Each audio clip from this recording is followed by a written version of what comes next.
Hi, Chusin. Hi everyone, can you hear Hello. me? Yes, I Hi, can hear yes, you. we can now. Hi Nini, you can begin. Thank you. So sorry for I think there's some technical things. Yep, sure. So welcome everyone to today's webinar. Thank you to Digital Summit SEA as well as Freshworks. So we can go ahead and start today because we've got some exciting content and topics to cover. Just before we start on the content, I'd first like to introduce our two panelists. We've got Chusin Mati Chaipong, who is currently the head of digital marketing at True Digital Group here in Thailand. He is passionate in online and social media with a global mindset. Chusin has extensive international experiences as he has worked in Germany, Dubai, Singapore, Slovakia, and also Thailand, of course, in various industries as well, ranging from media to the airline industry, hotel and hospitality, e-commerce, and startups as well. So thank you, Chusin, for joining us today. Hello. We've also got Daniel Carlson, who is a creative marketing executive from Asia Media Group with 15 plus years of marketing and branding experience here in Southeast Asia. He's worked with almost every aspect of branding, from startups to multinational corporations. Daniel's focus is on ideas that fuse advertising, innovation, and media, building brands for scale, disruption, and with the hope to make the world a better place. So thank you, Daniel, for joining us as well.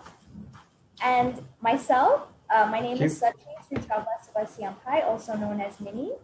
I have been working in the digital industry here in Thailand for over 10 years, starting from a full-service digital advertising agency, and now I'm currently working with the Nielsen Company Thailand, which is a measurement company. It's a multinational company originating from the West. However, I'm based here in Thailand. I've got experience from the US and UK, and I'm really excited to be here today.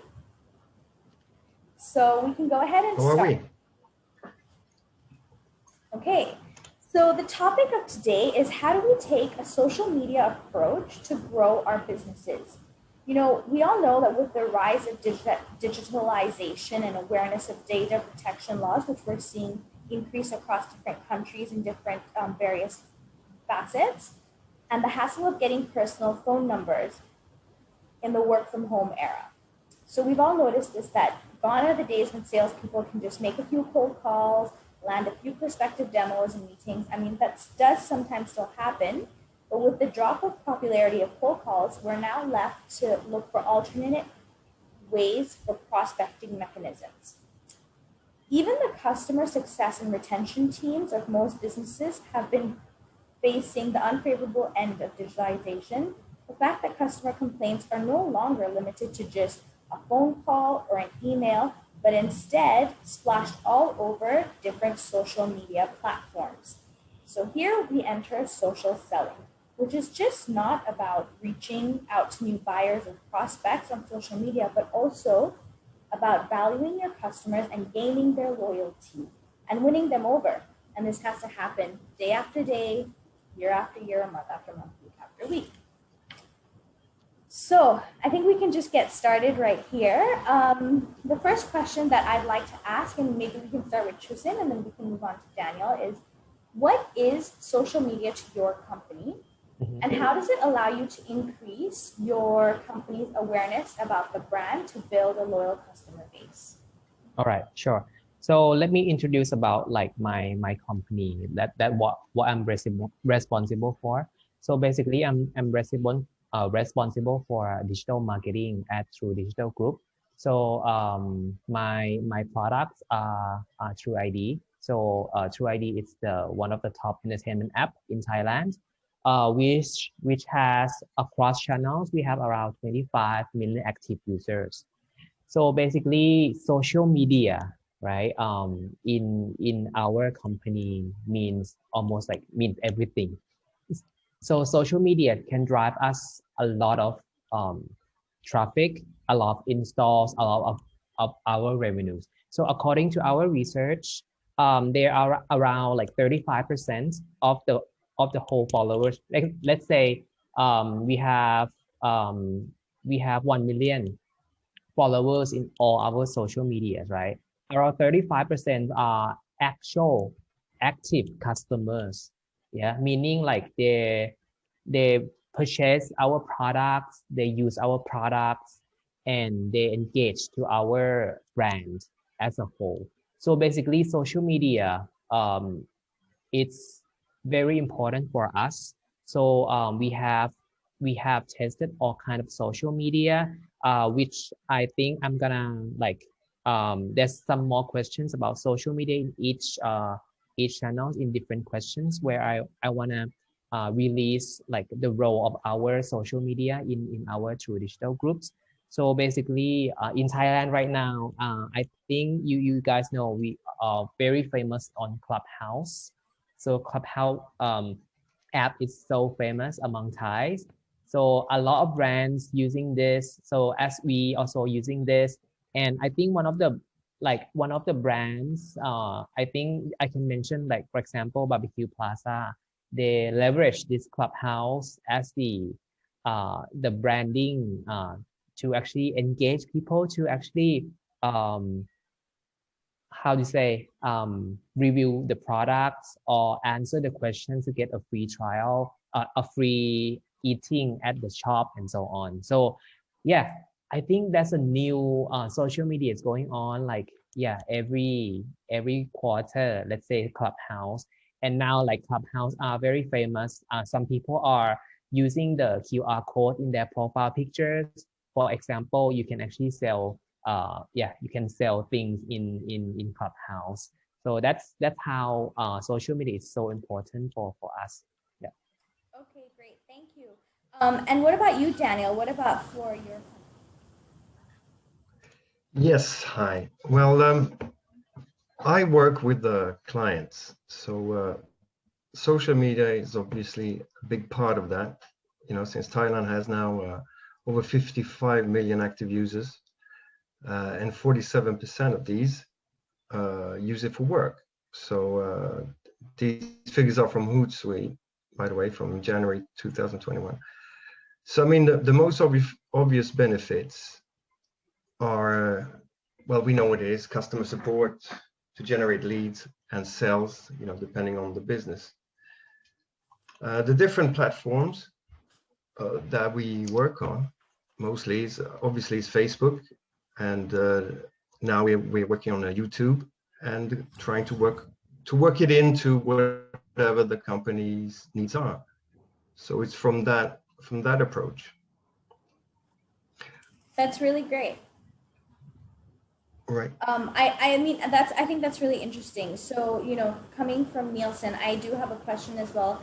How do you guys validate your performance or your brands or your clients' performance on social media? Do you validate it with any metrics or third parties, or do you have your own mechanisms on which you can actually validate and measure the success of what you're working on? Yeah. So our metrics, it's the revenues, right? I'm looking our metric into funnels, right? Depending on the objectives of the campaign. So if you want to drive awareness, so yeah, the number of views are the key metrics. If you want to drive engagement, so number of engagement are the key metrics. And if you want to drive sale, for example, you can drive, the number cost per sales are your key metrics to make sure you're successful of the campaigns. We also, as an app, right, the top entertainment app in Thailand, we use attribution tools like AppsFire, and so they can attribute it, which channels are coming from, which channels are the most effective channels that we can actually go for, and what actually once people download our app, so what are their journey going forward?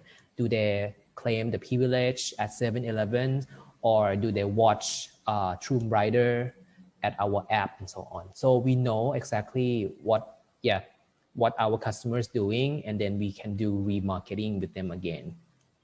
Yeah.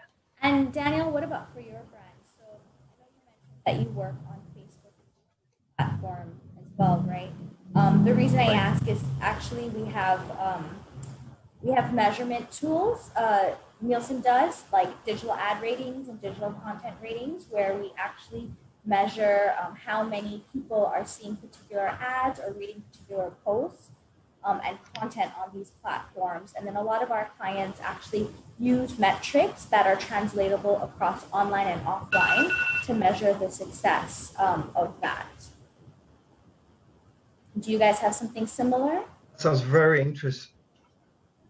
That sounds very interesting. As I mentioned, we work with different clients, so the clients have their own metrics. Right. Mostly, like Chusin mentioned, they use sales as obviously that is the most obvious metric to be used. But we provide insights, obviously, from both from Facebook and whatever platform that they prefer to use. That could be any of the, sometimes we're using Hootsuite, sometimes we use a Buffer, Sprout Social, whatever they already have in place or which they think is most suitable for their business. Right. That's. But since we are, yes, we are more in a capacity to help people create content and give ideas on how to actually get the message through and engage the public. We're on that level. So I mean, obviously, what Chusin says is amazing to have that type of information, or even the kind of information that you provide. Now the question is how to motivate customers to I don't know what your price range is, but I suppose it's something more on a corporate level. Right. Okay, that's good to know. Or do you have packages, or is it something you book online? All right. Yeah, we adapt it to different clients in different industries, but it really depends on, as Chusin also mentioned, the objective of the campaign, the size of the client, the size of the audience as well. I think that was about the time that. What type of? Oh, sorry. Okay, let's go. Go ahead. Now I just want to know, what type of clients do you actually serve mostly? Can I ask? We serve a broad range. So we serve everyone from advertising agencies, both offline and online, to broadcasters, to the actual advertisers themselves. And the advertisers aren't limited to just any large companies, but even small startup sort of companies as well have come to us. So really, as we all know that with digitization, literally any brand or company can advertise online. They can advertise very easily as well with just very small packages. But even in doing so, a lot of what is available to us online is data. And data helps us make the correct marketing decisions to move forward. So that's kind of what we focus on. We can obviously, we can talk later about the different packages and different clients. Maybe we should do that. Yeah, because actually in a world today, everything is tailor-made. Not many things are standardized anymore because clients have different requirements, different objectives, as Chusin also mentioned. Okay, sorry to move on, but I think that was about the time we had for the first question. We can move on to the second question now. And the second question is, how do you build a strong brand on social media effectively? Do you need to set the correct branding goals? Do you need to build a loyal audience? Do you then have to choose the platforms that fit your businesses best? Anything else? I think I'm going to let Daniel start with this one. Well, you actually gave the answers there in your question, because but I'll say it again anyway. The social media marketing is much more competitive and complex than it used to be. But the premise is basically the same. You need to have engaging content that is relevant for your brand. So you start with asking yourself, what do you want from social media? And you create those goals, which is the social media strategy planning. Then you scale your efforts, to what is reasonable and affordable for your goals. So then you need obviously to take time to research your target audience. And today you can avoid making assumptions because there's a lot of data and tools out there, as you mentioned. And then what is most important is, I think, today different platforms attract different audiences. So like you said, you have Clubhouse, you have the old school, like YouTube and Facebook, but also you have the Instagram and TikTok, which are, taking a lot of prevalence now. And then you have LinkedIn, which is more suited for maybe in-depth industry-specific content. And the question is, what I'm trying to say is that you need to have your target audience well defined, so that you don't spread yourself and you focus on the networks where your core audience is already active. Then you need to study because most people at this point most companies have some type of social media audience. So the question is, you need to study them and also find out about the real world social customers. What do they look like? Get other sources of audience data, to supplement your social media insights. Like this can be from internal customer data, could be from sales, and then also again third-party solutions come in there. I believe that effective social media marketing today is still rooted in numbers. So you need to establish the most important metrics and the key KPIs, obviously, but you also need to put into context. You need to put those into context to circle back around your original goals. So again, the most important part is to have a good strategy in place. And then the most important part is obviously to create engaging social content. I mean, this can often be with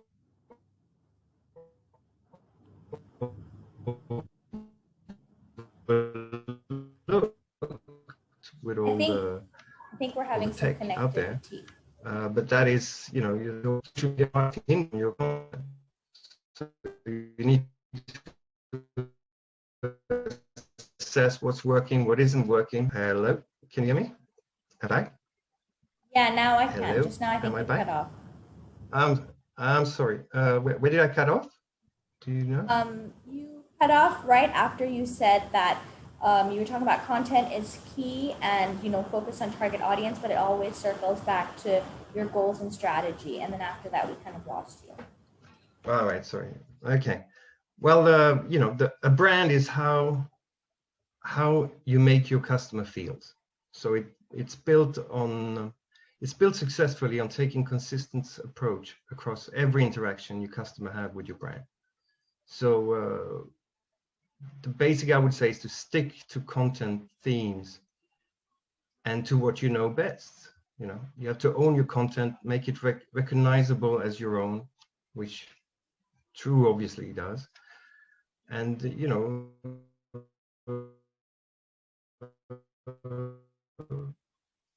that's it. Is that clear? Hello? Thank you, Daniel. Thank you. So actually, I think, Daniel, you hit on two very important themes. And then maybe, Tristan, you can just elaborate a little bit on this as well. The first that really struck out to me, and this is something that comes up often and often, is that actually content is king. It's very important that your content is key, because at the end of the day, another thing that you also mentioned is that your target audience is very important, because your target audience will also matter depending on the type of content that they relate to, that they're interested in, and that will kind of draw them back to your different elements of your business, whether it's on social media platforms, whether it's on offline platforms, and so on. So I guess just an extended question out of this to Chusin is, for your company, for True itself, do you guys actually have a strategy that is focused in content, and how do you separate that with your target audience? Do you also use a lot of data for that? How do you structure your business so that you're adapting and relating to both of these key concepts? Yeah, I can share that we use a lot of social data to choose our brand ambassador. Yeah, it's so expensive. So his name is Bright. So I think if you Thai, you know Bright as very famous actor in Y series. So he has a huge fan base in Twitter. And if deep dive in Twitter, right, there's a young generation who ready to share, who are fandoms, and they can share organically. So you don't have, if you're choosing the right ambassador to reflect your branding, yeah, your brand can grow very fast as well. So one of the case study is that we are choosing our brand ambassador who actually capture the audiences, younger generations. And when we play with him in terms of branding, and we are getting to the top hit of the hashtag of Thailand almost like every day. We play around with those fan base. So so Twitter is one of them. One of the case studies I always share is the Twitter younger generations, and you can get the audience to come to your brand, as well as you can actually study behaviors, what's their thoughts, what's their comments about on Twitter. Let's say the case of people, right? The jelly called people. They study this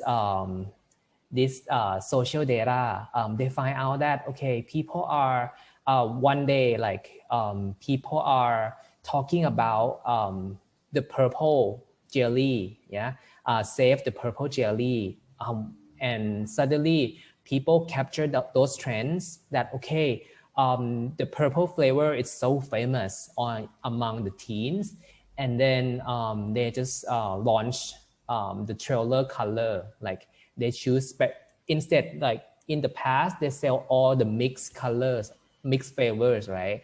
They capture those inside that okay, we can actually get a trailer made in different colors. For example, let's say only purple color, only red color, and then they sell it into Shopee, and then they boost it up like crazy.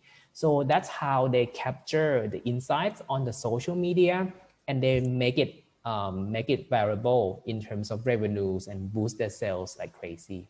So that's one of the case studies that I always share. Okay, that's great. Can I ask a question?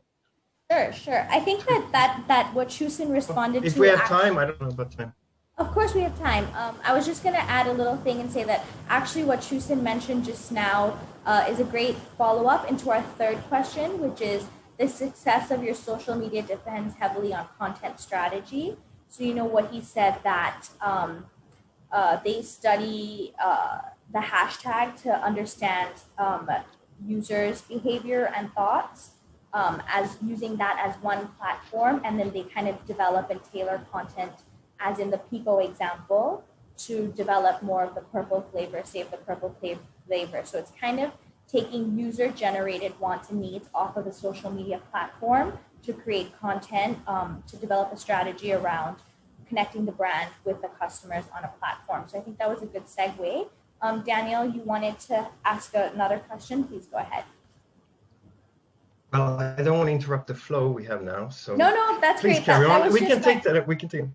No, I had a question actually about Bright. Shusin mentioned Bright in the beginning. That's like influencer kind of thing. Leading to. I just wondered what is the strategy behind that? Is that to create engagement, or how does that translate into profitability? Yeah, so I think the background behind that, we want people to love our brand. So that's easy, right? So it's brand awareness, right? Yeah, also brand awareness. We want people to love our brand. So the ambassador connects to the brand, right? And when we choose the ambassador, we have to be like very particular. Yeah, who gonna choose? What is their feedback on social media? How many followers are they? What's his personalities and so on. So right. No, this is. But one question is, can you measure? Is it possible to measure the results of this? Let's say that, for example, you say that you're on the top of the Twitter thing. How does that actually affect the goals that you are trying to achieve? Are there goals behind it? Are you trying to? Do you have a way to measure that? Yeah. So basically, Okay. Just before you answer, I think this is a good segue for me to say it. So I'm sure every brand and every advertiser does it differently. As we all know, Nielsen, which is the company I work for, is kind of a third-party independent measurement company. we actually do have softwares and solutions that we measure the effectiveness of influencers as well. So how many people follow them, what that audience is that follows them, what do they do? So this is kind of one of the tools that we sell as a measurement solution. Obviously, different companies, you know, approach it differently, but that is one way to measure and validate what brand ambassadors you're choosing, the influence they have on your target customer. Shusin, you can go ahead. Yeah, I want to build from Nani. So basically, yeah, exactly. I think our agency use Nielsen somehow. Yeah, they can know like which brand ambassador is suitable for us, and yeah, they do a very in-depth studies. Yeah, and to answer Daniel's question, so yeah, we measure our brand lift. So our agency measure the brand lift, the number of brands that we are talking about. I mean the mentions of the brand basically. Yeah. Okay, brilliant. Thank you very much. Thank you, guys. This then leads me into my next question, which is question 4. If maybe Janice, you can change the slide to question 4.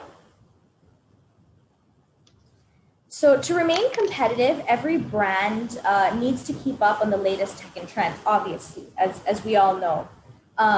What are some of the trends which can provide massive opportunities or has provided massive opportunities to your brand in the last year, especially in this COVID new normal work from home era?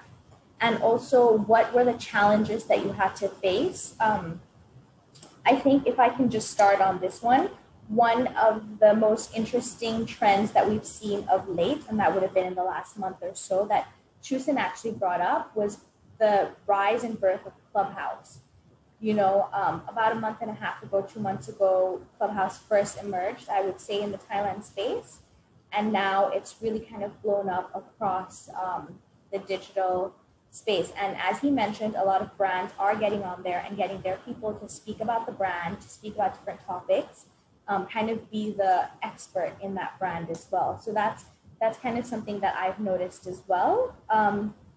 Chusin, do you have anything to add to that, or any other trends that you've seen in the last year, you know, with the work from home and COVID obviously putting us in lockdown last year? One of the things we noticed at Nielsen was that people spent more time on the internet as opposed to before when they were at home, because obviously they were working at home, but they were also consuming more content because they were working from home. There was content, you know, more available to them.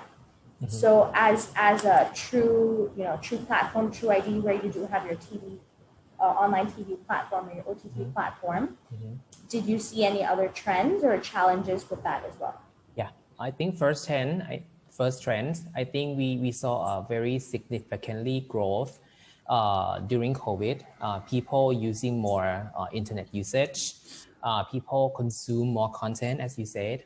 We have quite a number of growth during COVID, and I think I think we should capture those trends and bold that going forward. Once we need to know our customers, that what they are looking for during the lockdown and so on, so we can leverage this interest, like for example, that's why TikTok is growing so fast during last year COVID, like they go like crazy. And so that's the reason that we kind of riding the same wave of the consuming content. But I want to touch on the innovations that I think as a group, we leverage this a lot, is our prediction model. Business intelligence, what we call is churn prediction model. We use this kind of model to actually see, we can actually predict that, okay, those kind of users, they're gonna unsubscribe us, or they're gonna unsubscribe to our internet, or uninstall our app. So basically, we foresee this. Once we foresee this, we kind of get their data, and then send the personalized message or personalized discounts or personalized ads to them to actually retain them back. So that's what our solutions that we are actually using, and I think that's one of our core solutions that we are trying to get. Chusin, can I ask a follow-up question on that? You know, with the introduction of PDPA regulations here in Thailand, how are you gathering information on the users using this churn business intelligence model, if I'm correct? Are you guys using cookies or, you know, because also we would have noticed that in the last year, a lot of these browsers that we popularly use are moving away from using cookie technology because it's moving into the interest of protecting the individual user. So kind of how has your business tackled this? Have you had to change the methodology of your churn business intelligence? What are you using instead? Yeah, that's a big word, right? PDPA this year, it's crazy. Our company is setting up the new business unit about the PDPA, and then that's a huge what do you call renovating going on in terms of revamping of the data and so on. We have to catch, but previously we looking at this data like from last year, and then we try to actually revamp all the data privacy and so on. People should actually as you know, iOS 14 is coming up, and it's also a big thing. So people need to actually accept that they are willing to actually give the data, and so we can use those data.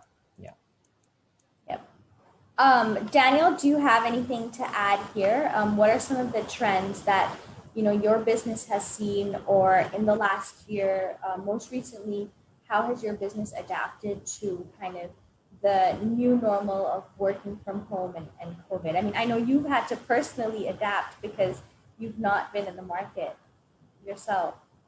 Right. But I think I look at this very positive from a positive point of view, because this means that now finally content will come in focus again, because that's what I believe is marketing. Marketing is about, getting your message out there, engage the people, not to only use these ways of reaching people, knowing too much about them. So we're coming back to putting your product or your service in the forefront. So I see it as a positive. Hello? Hello? Hi, can you hear me? Can hear. Yeah, I can hear. Sorry. Is that it? Hello? Yes? Hello, yeah, okay. That's great. Okay, that's great. So just before I know we have a few questions come in, but just before we go into those questions, I have a few more of the panel questions. If we can turn to question 5. I think this is something that is quite interesting as well. Yep. So, what has really grown, I've noticed on social media platforms, is the format of stories. So we initially saw stories, if I remember correctly, from a platform called Snapchat a few years ago, which then trickled onto Instagram and now Facebook and WhatsApp, and many other social platforms are having these story formats, where a picture, a video is online for about 24 hours. You can skip through it or you can watch it, and you only have 24 hours to consume it, and then it goes away. It's not kind of a post that is there forever. So in both of your experience or for your particular brands, do you think that this kind of social media marketing actually gives an engagement opportunity for you to speak or reach out to your customers, or for your client to reach their customer? Or does it have a significant challenge that you have to overcome and adapt your content format to be able to stand out? Daniel or Chusin, do any of you want to start? Yes. Well, I can start. I think stories are not going to go anywhere. You're tapping into the followers, fear of missing out. It's content that's both interactive and can't miss. So and it stays fresh in your audience's mind. So I believe it's a brilliant way to market or advertise. That's great. Shusin, what about for Shusin, you have something to add? Yeah, sure. I think when it comes to the social media, I think we have to try everything. Yeah. So I saw also like at True, we try every platforms when it coming to the new like in like 3 days we have to try, and we have to see how it looks like. We have to get feedbacks and so on. So stories are one of them. Yeah, we use the insights called ephemeral content, where the younger generations they love to actually get a short. They have a very short span of interest, right? So that's why TikTok, IG stories coming into place. So story is one of them. We use them quite a lot to engage with our younger audience, like fan base. And for example, if like in IG, if you have 10,000 followers, you can actually add a feature swipe in IG stories, right? You can actually swipe up and then you can go to your e-commerce platform, your app, and so on. So yeah, we leverage this one and then we test a lot. We test like sometimes we test IG story as the questionnaires. We try to get some videos going on. We try to get like a quiz to get the people to engage in our brand and then give free away signatures for the artists and so on. So that's all kind of things that we have to test. So if you're social media geeks, you see a lot of brands like doing this kind of type of stories format.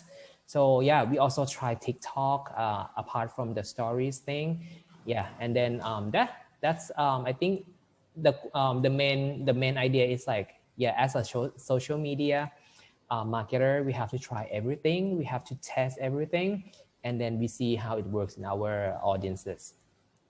Okay, great. Thank you so much. Okay, so before we go into the Q&A, which has come in from the floor, we have one last question from the Digital Summit. Okay, the question is, the future is challenging but exciting. Obviously, as we all know, we're living in a really fast-paced environment. What has social media and the digital space done to your business strategy in the new normal? I think we've touched a little bit on this in the conversation that we had, but if you guys can maybe hone in on anything specific that you have made in your strategy changes for the year 2021, because as we believe we are living in kind of the post new normal now. We've had a year to be in the new normal, which is working from home, dealing with this pandemic, which has kind of taken over the world. And now that we've had a year to, I suppose, be in it or run in it, what do you think social media's role and the role in digital marketing will do to your strategy for this year? Maybe Daniel, you can start. The question goes to? Well, like I said, I believe content is the focus now. So it's to be creative, be engaging, and focus on that. Yeah. That's Shusin? Yeah, I think I want to refer the word called zero moment of truth. Basically, people always search online before they buy anything or they consume anything, right? So the information of your product has to be there. So whether it is your website, whether it's you want people to review your thing, you using our key influencers to review your thing.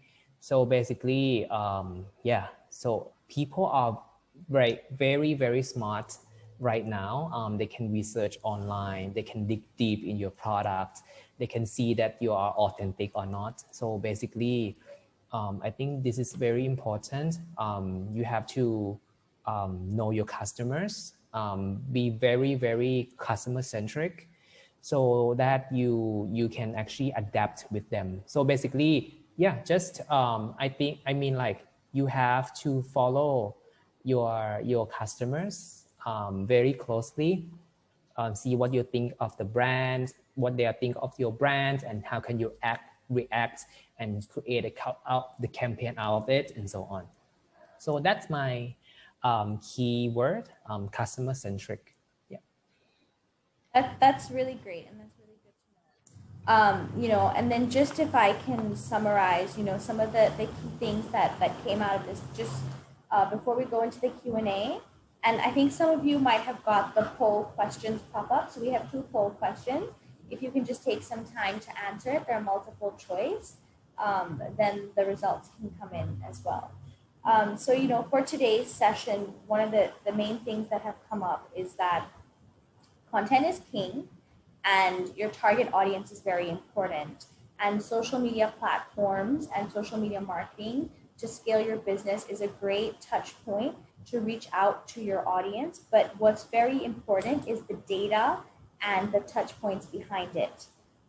Because obviously to make any decision about how much, where, who, what, you know, to target, to spend, you need the data to make informed decisions in order to tailor your content strategy to the audience.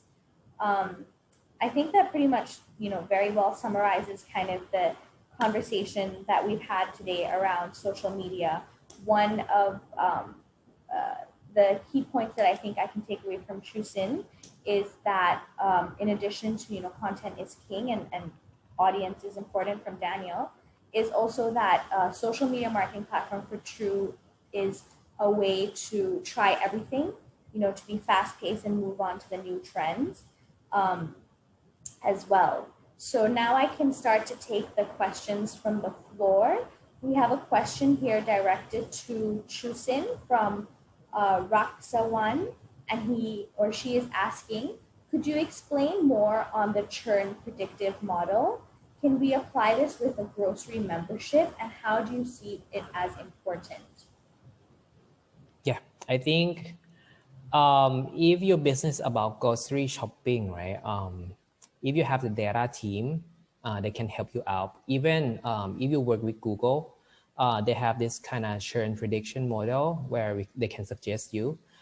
If you don't have a big BI team, so I recommend you to actually talk to your account manager on Google or Facebook in terms of, especially, Google, they have this kind of churn prediction model they can recommend to you.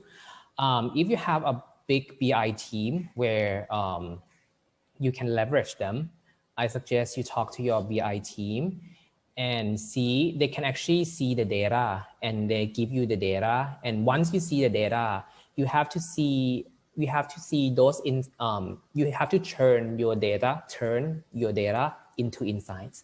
Insights meaning actionable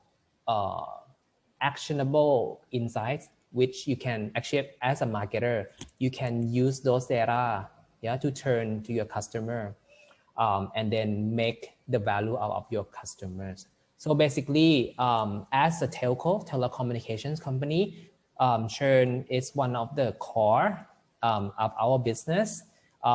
People use our app or use our internet, use our phones, data usage. And then they tend to churn. That's why we have to have this AI in place to predict that which customer is gonna churn. So if you see this pattern in back to your grocery stores, right? If you see those patterns in terms of data, you can see in Excel, for example, that okay, this type of membership, you can, if you have membership, that's good because you can track that, right? As like, for example, like the one card or all member at 7-Eleven. So you can track those people who actually buy in weekly basis and suddenly they drop off. Yeah, they didn't buy. So you know already that, okay, this kind of person who drop off is, the reason is why. What kind of products they are buying, and do we change the product? Do we change the price and so on? So we have to dig deeper.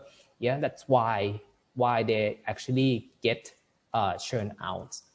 So yeah, study your customers, see the data, turn those into insights, and then yeah, you will get the value out of it. Great, thank you so much. Just before I close today's session, are there any more questions from the floor of any of the participants? Please feel free to submit any questions to either me, Chusin, or Daniel, or all three of us.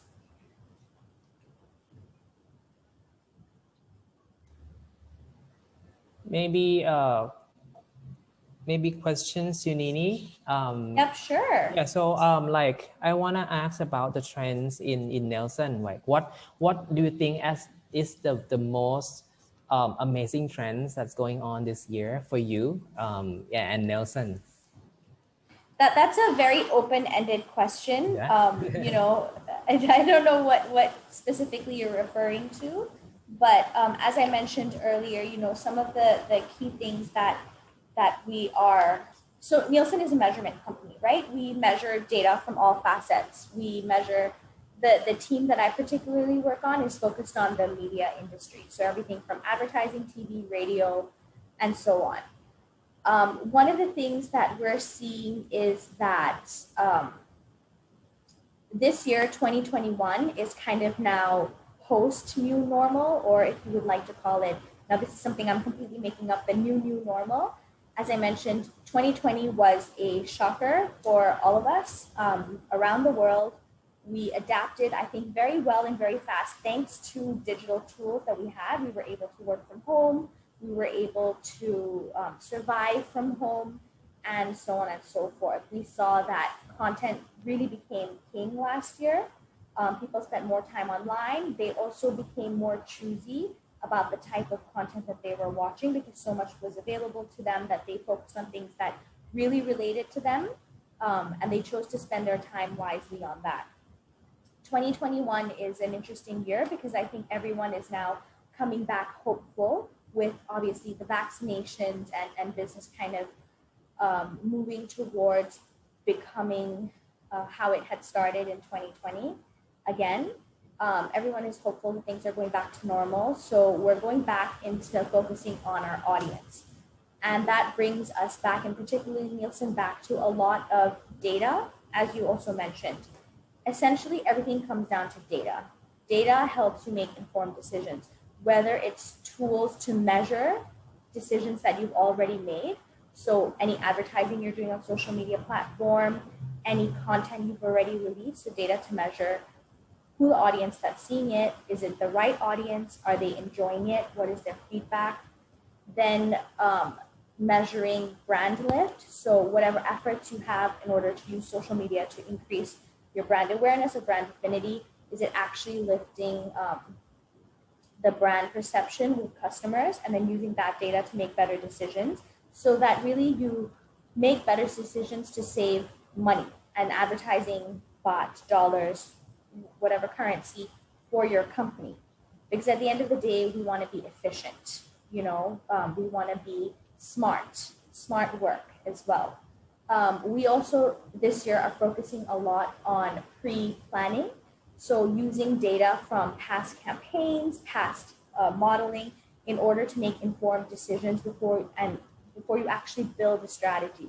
So understanding your customer, the way they think about particular brands, particular products, their sales cycles, and using that information to building a strategy, building the strategy, enabling it, and then using other tools to measure and validate it. So that at the end of the day, data is the crux of it, and all of the decisions that you're making are informed. And you have a way to measure the success of each dollar that you're spending. Yeah, that's very Can I ask something? comprehensive. Nini, Thank sorry. you. Oh, sorry. Yeah, Daniel, go on. Nini, please, you mentioned this data. Is that localized data or you work like on a general? No, so is it more everything we do is localization. So we have global products, but all of these global products are tailored to the local market. So all of the data that we sell and we measure in Thailand is local to Thailand. We obviously, as a global company, can provide you with data for different markets if you request it. But the particular teams that I'm working on right now are obviously focused on Thai data. Okay. Yeah. Thank you. You're welcome. Great, thanks. I think that if that's it for today, I don't think we have any more questions. I would like to personally thank Digital Summit, obviously Freshwork, the publisher, and also Daniel and Chusin so much for participating in this panel. And I'd also like to hand off to Janice, who's just come on screen from Digital Summit, to kind of close this session. Thank you, everyone. Thank you, Sanjini. Thank you, Nini, and thank you, Justine, for the great sharing. I think it's very practical and applications for the Thai companies. Thank you very much, and thank you, Daniel, for the sharing of, especially on the brand side, and Nini on the this a great moderation. Thank you very much for all these insights. Thank you. Yeah, we will be sending. Thank you, everyone, the attendees, for participating. We will be sending you the feedback form. So kindly help us to give us a feedback to bring you more exciting online events and more content to share with you. And we hope to see you soon. Thank you very much for joining. All right. Thank you. Bye-bye. That's the end. Thank you. Bye.